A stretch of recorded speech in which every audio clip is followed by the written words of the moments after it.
नमस्कार। तो चलिए आज बात करते हैं एक बहुत ही पावरफुल और मशहूर हनुमान भजन के बारे में और उसके गहरे मतलब को समझते हैं। ये सिर्फ एक गीत नहीं है, ये तो शक्ति, भक्ति और एक अटूट विश्वास की कहानी है। आइए जरा इसकी गहराइयों में उतरते हैं। ये भजन शुरू ही एक बहुत बड़े सवाल से होता है। कवन सो काज कठिन जग माही, जिसका मतलब है इस दुनिया में ऐसा कौन सा काम है जो सच में मुश्किल है। ये एक ऐसा सवाल है जो हम सबके मन में कभी ना कभी आता ही है, खासकर जब हम किसी बड़ी चुनौती का सामना कर रहे होते हैं। और जानते हैं इस भजन में इसका जवाब क्या है? बड़ा सीधा, बड़ा साफ। कोई नहीं। जिनके बारे में ये गीत है यानी हनुमान जी, उनके लिए कुछ भी नामुमकिन नहीं है। पर सवाल ये है कि ऐसा क्यों है? आखिर उनकी इस बेहिसाब शक्ति का राज क्या है? तो ये जो शक्ति है ना, इसका राज उनके शारीरिक बल में नहीं है, बल्कि ये तो किसी बहुत ही गहरी चीज में छुपा हुआ है। और वो चीज है भक्ति की शक्ति। यही हनुमान जी का असली रहस्य है। देखिए, हनुमान जी की जो असली ताकत है वो इस बात से आती है कि उनके दिल में, उनके हृदय में खुद भगवान राम बसते हैं। उनकी हर एक सांस, उनका हर काम, उनकी हर सोच, सब कुछ सिर्फ और सिर्फ राम को समर्पित है। और यही उनकी लिमिटलेस शक्ति का सोर्स है। तो ये जो भक्ति का कॉन्सेप्ट है, इसे समझना बड़ा जरूरी है। ये सिर्फ पूजा पाठ तक ही सीमित नहीं है।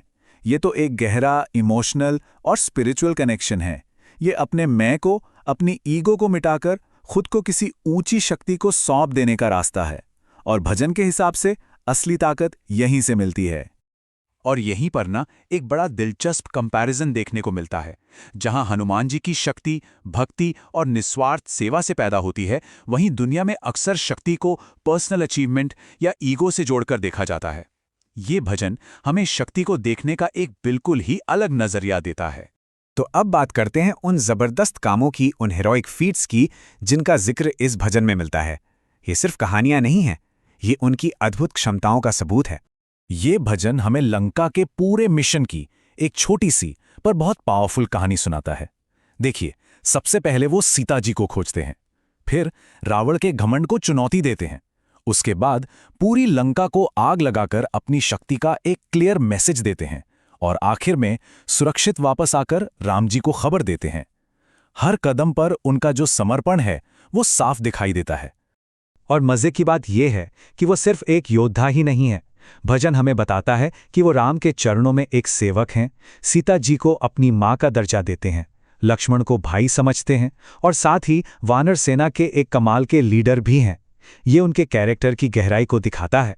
लेकिन हनुमान जी की शक्ति सिर्फ बड़े बड़े युद्धों या महाकाथाओं तक ही सीमित नहीं है।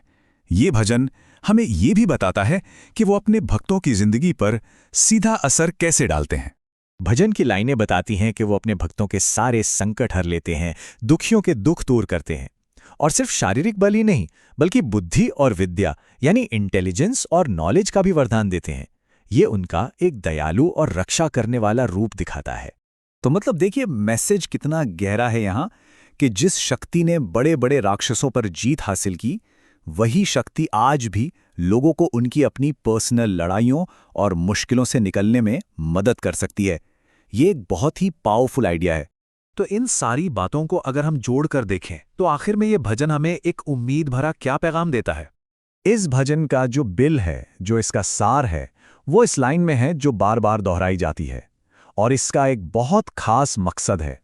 ये जो बार बार नाम को दोहराया जा रहा है ना, इसे जप कहते हैं। ये सिर्फ गाने का एक कोरस नहीं है, ये असल में ध्यान की एक प्रक्रिया है। नाम को बार बार जपने से मन एक जगह टिकता है और भक्त का अपने भगवान के साथ जो कनेक्शन है वो और भी गहरा हो जाता है। तो इसका मतलब क्या हुआ? इसका मतलब ये है कि ये भजन सिर्फ हनुमान जी की कहानी नहीं सुना रहा है, बल्कि ये खुद भक्ति करने का एक तरीका, एक जरिया बन जाता है। इसे सुनना या गाना अपने आप में एक स्पिरिचुअल प्रैक्टिस है। और यहीं पर आकर ये पूरा विश्लेषण हमें एक बहुत बड़े सवाल पे छोड़ जाता है कि आज की इस भागदौड़ भरी मॉडर्न दुनिया में भक्ति और समर्पण का ये सदियों पुराना संदेश किसी को भी अंदरूनी शक्ति और मजबूती कैसे दे सकता है। इस पर सोचिएगा जरूर।